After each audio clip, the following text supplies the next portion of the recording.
What's going on, Dolphins fans? It's Connor from the Dolphins Dive, and what a disappointing Sunday afternoon for all of us Dolphins fans. Obviously, had a lot of high hopes coming into this Buffalo game, 3-0, coming off 70 points against the Broncos, and fell very flat to the Buffalo Bills, who are obviously a very good team. I think that's key to mention. Like, the Dolphins just lost to one of the best teams in all football. There's a lot of parity in this league. The Cowboys lost to the Cardinals. I'm not trying to justify the loss, but I'm saying the sky's not falling. It's the NFL. And I would say one of the positive outtakes from this game is I genuinely feel everything that could go wrong in this game went wrong. So it's not like the Dolphins just got flat out beat. That I'm not trying to get around that, but I don't think it can get much worse than this, which is, I guess, a positive to take. Okay, I'm gonna start on the offensive side of the ball. I want to start by saying it wasn't the best performance from the offense by far. I think everyone can admit that, but it wasn't awful. They were playing from behind from the first time they touched the ball and never got the lead. Defense didn't get many stops and put a lot of pressure on the offense that it just wasn't complimentary football. Obviously, the offense, there was a lot of mishaps, and that's where I'm going to start with. Starting with the offensive line, it just didn't look as good, obviously, without Connor Williams. The blitz pickup was not great. Tron Armstead then went down. So I would say it was more blitz pickup. There was a couple times where people just got flat out beat, which is going to happen.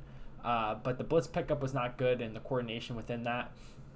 And I want to not call out Mike McDaniel. Mike McDaniel is obviously one of the best play callers in all of football, but I would have preferred to see from the start of the game coming out in I formation with two backs without Gingold and trying to establish run. And even Tyreek Hill just said, like, they played a lot of cover two. If the run game would have opened up things in the passing game, and I completely agree. We would run the ball occasionally, but it was just like you're motioning and then you're just running it up the middle. Like, I would have preferred like some outside zone runs in I form and really make them fit the run. And like three yards per carry is enough to get a first down 4 times. You know what I mean? So like, I'm not saying to play simply that way, but to have been more convicted in the run game. And to be fair to the Dolphins, like, playing from behind the entire game doesn't necessarily give you the benefit of the doubt to be able to do that. So that's definitely part of it. I want to make that clear. But I would have liked to see more I form, trying to pound the rock against the Bills defense, who played a lot of too high coverage, which means there's one less defender in the box, giving you a numbers advantage. Tua played all right. He had some bad throws. Obviously, Trey White dropped the pick 6. He did throw a pick. But overall, it wasn't anything awful. It was just like we just got beat. Like I said, I really think if we stuck to the ground, it would have opened things up in the passing game. But now onto the defense, where everything possible went wrong. I don't think there was a single highlight genuinely from the defense.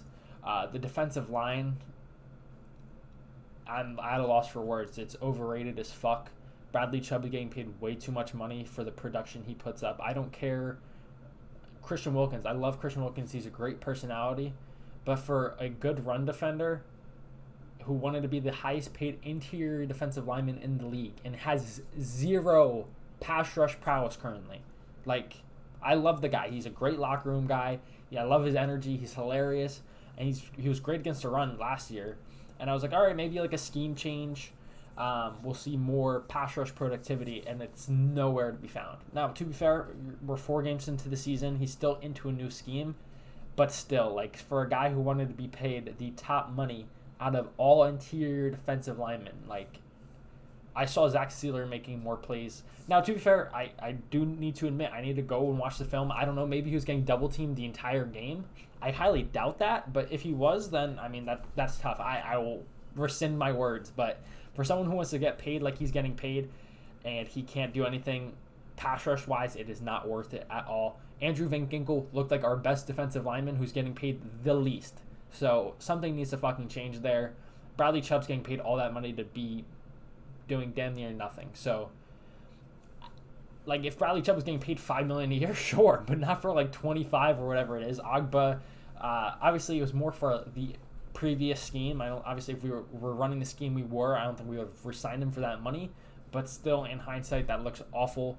Kohu got beat. I like Kohu. I'm not overly concerned about that. It was just a lot of some poor tackling. The one Diggs touchdown where Kohu kind of missed the tackle, and Jones came flying in, and the angle was just off. That was brutal. So yeah, the run defense wasn't great. Zach Sealer made a couple plays. Ginky Gonka made a couple plays, which, once again, like the names that people aren't that familiar with are probably better than the star-studded names, which is something needs to be extracted out of those players. And it's still early in the season. It's still a new scheme. But my expectations for those individual players are much higher than what they've shown so far. And I think most of you guys would agree with that. I will say I didn't really hear Xavier Howard's name at all, which I'm going to say is a good thing. So we'll take that positively. But yeah, defensively, like Vic Fangio is one of the highest regarded defensive coordinators in all of football, and we've been couldn't get a stop all game basically. Our only week one we got track raced. Our offense bailed us out. We had a good performance against the Patriots, but the Patriots offense isn't that great, honestly. It's not good at all. And then the Broncos kind of had what we had this game, where everything that could go wrong went wrong, but their offense was driving on us consistently. There was a couple penalties that kicked them out of field goal range. Javon Holland had a couple strips. It was just opportunistic things that you can't necessarily consistently rely on, but we don't look dominant. And so I'm getting probably a little impatient as well, because I understand this defense is predicated on allowing dink and dunks, and more so just taking away the big plays, and it's about getting stops in the red zone. So I am aware of that. So I'm not going to be ignorant to that.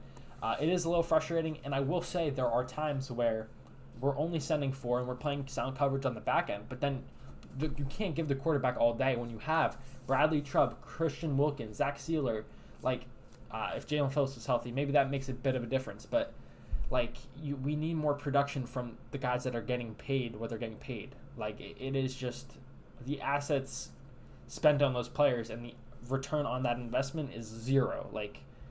We need better performance there all around. I think everyone would agree with that. So hopefully the Dolphins kind of take this ass whooping, carry it in next week, and just start piling up some wins. The Giants should be a win. They're a good team, but they're very beatable, especially for the caliber of team we expect to be. So hopefully we bounce back. I'll be breaking down some film. I'll be posting the short form content on YouTube Shorts and Twitter, Instagram if you guys are interested.